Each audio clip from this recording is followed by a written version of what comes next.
Bonjour à tous et bienvenue pour une nouvelle émission 100% quintet à l'occasion de l'événement de ce vendredi 24 mai sur l'hippodrome de Vincennes, le prix Jean Riot qui a réuni 15 concurrents. Au départ, un très bon lot, un groupe 3 qui va nous permettre d'étudier quelques-uns des meilleurs trotteurs français. Nous passons sans plus attendre au tableau des partants. Le numéro 1 Enduro effectue une rentrée pas revue depuis le mois de novembre. Il est ferré, il peut être éliminé. Le 2 Jericho vient de faire une tentative de rentrée, c'était au Danemark. Le cheval a dû progresser sur cette sortie, il avait réalisé un bon meeting d'hiver, il va falloir compter avec lui même si c'est un 5 ans face à ses aînés. Le 3 Jasper Descharmes évolue ferré, il sera plus compétitif au cours des prochaines semaines avec les seuls élèves de sa génération. Ici, il faudra le surveiller de près pour la suite du programme. Le 4 55 Bond aborde un engagement où la concurrence est assez relevée pour lui. Il va faire de son mieux, mais avant coup, il est barré vraiment pour les 4-5 premières places. Le 5 Figaro de l'Arrêt est plus spécialisé au trot monté.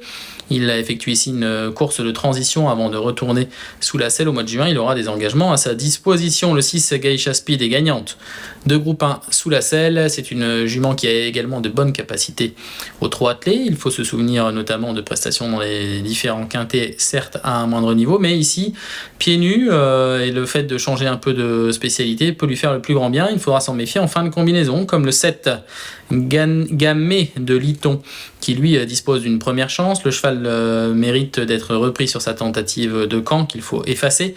Il avait fait à maintes reprises ses preuves précédemment, c'est une priorité dans ce quintet. Le 8, Eric Deville est un élève récent d'Eric Bondo qui a préféré cet engagement plutôt que d'aller en Suède courir le Harper Hanover.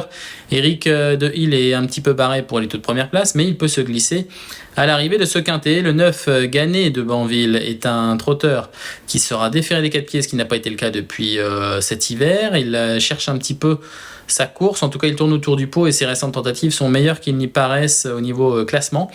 Il est donc ici comme un choix prioritaire face à des adversaires qu'il va découvrir et dont il a déjà battu la plupart. Le 10 Uchentol est l'attraction un petit peu de la course, notamment pour son retour à la compétition. On l'a pas revu depuis un peu plus d'un mois, mais surtout parce qu'Alexandre Abrivard sera son partenaire.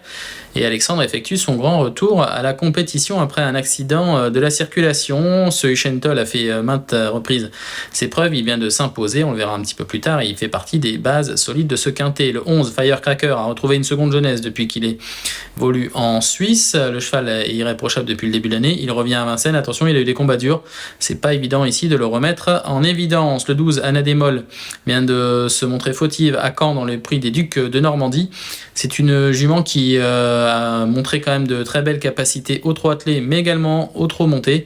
Et ici, sans en faire une priorité, on ne peut pas l'interdire. En tout cas, elle a prouvé sa forme, que ce soit dans le prix de l'Atlantique ou dans d'autres épreuves. Elle est bien, elle est certes barrée par quelques concurrents, mais elle peut se glisser en fin de combinaison. Le 13 Elvis du Vallon est meilleur que jamais. Il a certes 10 ans, mais sa prestation, autant dans le prix de l'Atlantique, que l'on verra un petit peu plus tard, que dans le prix des Ducs de Normandie, est excellente. Ici, il fait partie des bonnes possibilités pour terminer à l'arrivée du quintet. Éclat de gloire, le numéro 14, est une possibilité en fin de combinaison. Il est avant coup barré par les toutes premières, pour les toutes premières places, mais l'engagement est plutôt favorable pour son retour à Vincennes. Enfin, à 25 mètres et seul concurrent, le 15 Élite Beaufour évolue ferré. Jean-Michel Bazir nous expliquait qu'il aurait un engagement à poteau égal prochainement. Il serait alors plus intéressant de le suivre. Ici, il peut être éliminé. Sans plus attendre, nous passons à notre choix de 5 chevaux.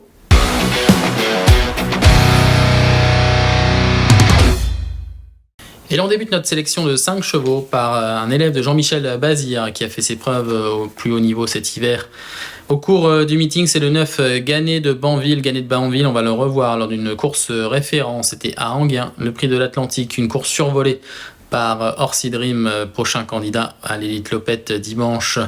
À Solvala, Gannet de Banville se retrouve à l'arrière-garde. Il n'est pas très heureux à la sortie du tournant final, comme une petite faute avant de se relancer, certes très loin de Orsi Dream, mais tout en slalomant, Gannet de Banville refait du terrain, alors que c'était tout de même Orsi Dream qui s'imposait et Onek à la deuxième place.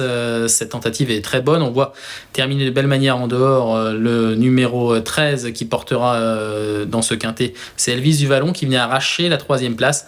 À la démol se comportait correctement juste derrière tout ceci. Gannet de Banville ici a voulu déférer des 4 pieds. Et Jean-Michel Bazir a fait de cette course un objectif à part entière. Il est fort à parier qu'il peut renouer avec le succès. Il n'a pas gagné depuis un certain temps, mais ici l'occasion est vraiment belle pour pouvoir se remettre en évidence pour la victoire. Le 10, Usain Toll a notre préférence pour notre deuxième position. C'est un élève de Vitaly Ciotola. Usain Toll, on le revoit lors d'une course de référence victorieuse. C'était le 6 avril dernier. Le prix Kerjak, ce Usain Toll est un pisteur remarquable. Il sait parfaitement se glisser dans les dos et placer une pointe de vitesse redoutable. On le revoit ici à la sortie du tournant final. Il avait pu bénéficier du sillage de Hussard du Landré, puis de Gamay de Liton, et il va faire qu'une bouchée à environ 200 mètres du poteau de ce Gamay de Liton. Gamay de Liton qui n'avait surtout pas démérité car il avait bien lutté jusqu'au bout, il avait fait preuve de ténacité, mais Usain Toll s'était montré le plus fort, il renouait ainsi avec le succès. C'est un trotteur qui n'a pas mis longtemps à retrouver la bonne carburation. Usain Toll n'a pas été revu depuis cette tentative, mais ici il trouve des conditions idéales pour jouer à nouveau un premier rôle. S'il peut attendre derrière les premiers, il s'annonce redoutable pour gagner de Banville, le numéro 9.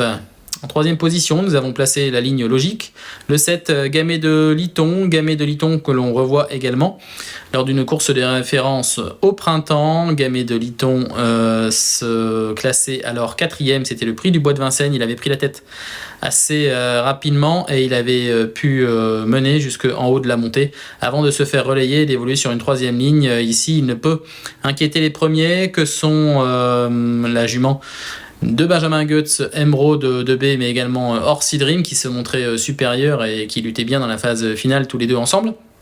Mais ce Gamay de Liton, après avoir été un petit peu bloqué dans le tournant final, se relançait bien, sans pouvoir approcher forcément Usain Toll, mais il refaisait du terrain. On le voit ici dans les derniers mètres sur l'élève de Vitaly Ciotola qui se classait 3e. Un tout petit peu plus loin se classait Eric Deville à la 7e place. Et en léger retrait, nous avions Éclat de Gloire qui terminait correctement sans pouvoir être dangereux. Ce Gamay de Liton est un cheval qui peut aller de l'avant, qui est même très fort dans cette configuration. Il faut effacer sa tentative sur l'hippodrome de Caen à l'occasion du prix des Ducs de Normandie. Le cheval n'est pas parti et après de multiples faux départs, il s'est retrouvé assez loin rapidement et c'était trop compliqué. Ici, l'occasion est belle pour se remettre en évidence. Il fait partie vraiment des priorités pour terminer parmi les 4 premiers. D'ailleurs, à la 4e place de notre sélection, nous plaçons le numéro 13, Elvis du Vallon. Elvis du Vallon, un trotteur âgé de 10 ans, mais qui a encore de très très beaux restes, voire même il est meilleur que jamais. En tout cas, ce printemps, il a fait preuve d'une belle régularité. 6e du prix des Ducs de Normandie lors de sa plus récente tentative. On l'avait vu en image précédemment. À la 3e place, c'était dans le prix de l'Atlantique et Elvis du Vallon a également prouvé que Vincennes ne lui posait pas de problème. En tout cas, à son âge, il est encore combatif sur ce type de surface. Et face à cette opposition, vu sa forme actuelle, il faut le retenir assez haut. Charles Cullier envisage assez sereinement le podium avec lui. Il peut émettre ici des ambitions logiques. Enfin, pour terminer notre sélection, en 5e position, nous avons placé un jeune trotteur âgé de 5 ans. C'est le 2 Jéricho, un élève de Vincent et de Christophe Martens, que l'on revoit lors d'une course victorieuse cet hiver. D'ailleurs, il a très peu couru au cours du meeting d'hiver et ici on le revoit à la lutte avec Coca Oli à l'entrée de la ligne droite. Jéricho avait pu attendre derrière les premiers avant de se porter à la hauteur de l'élève de Thomas Malviste dans le tournant final et Jéricho avait fait très sûrement la différence dans la phase finale. On l'a pas revu ensuite en compétition, le cheval a soufflé un petit peu, il n'avait pas forcément d'engagement intéressant. Il a donc effectué directement une rentrée dans un groupe 1, c'était à Copenhague, dans une course remportée par un excellent Barack Face. Jéricho s'est retrouvé assez rapidement bloqué le long de la corde et n'avait pu réellement s'exprimer. Cette course a dû lui faire le plus grand bien. Ici, il affronte certes ses aînés et ça sera une tentative test pour lui, mais Jéricho doit pouvoir se glisser à l'arrivée, en tout cas au moins pour une place. À ce niveau, il n'est peut-être pas aussi endurci que certains de ses adversaires, mais un rythme soutenu ne peut que servir ses intérêts.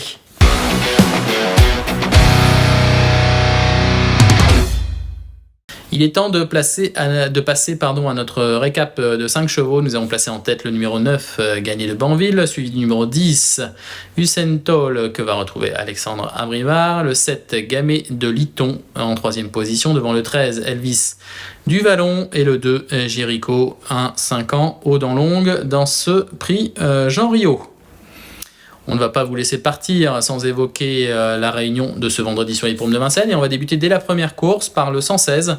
Notre cheval du jour, c'est Galago du Cadran qui effectue son retour dans la capitale. Galago du Cadran qui, à la fin de l'hiver, avait gagné à 2 reprises sur les profils à main droite, que ce soit à Châteaubriand et à Caen.